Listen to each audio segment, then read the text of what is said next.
In today's video, I'm going to teach you how to change your Shopify store name tutorial. First, open your Shopify admin in your browser and sign in. You should land on the home dashboard. From here, we're heading straight to the place where your store's public name is controlled. Look to the bottom left of the admin and select Settings. This is where Shopify keeps all the behind-the-scenes details that affect how your store appears to customers. Inside Settings, choose General. You'll see a Store Details area with your current store name at the top. Click into that store name field to make it active.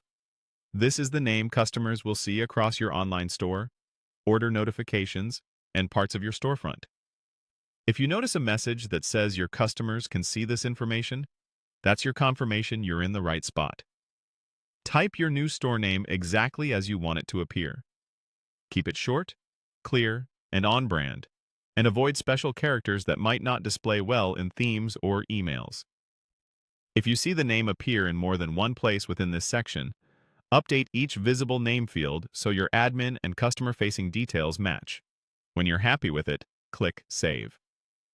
Give Shopify a moment to process the change.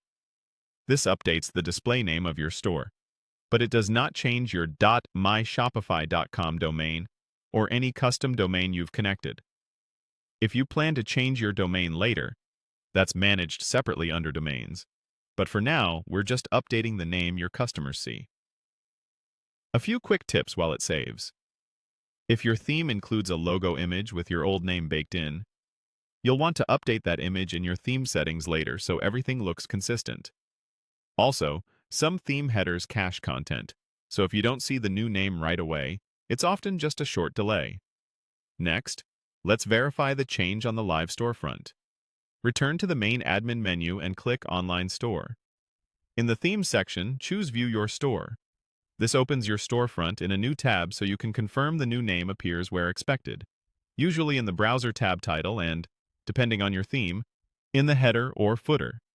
If it doesn't show instantly, do a hard refresh in your browser or check again in a minute. That's it. You've successfully changed your Shopify store name, saved the update, and confirmed it on your live site. Thanks for watching, and happy selling!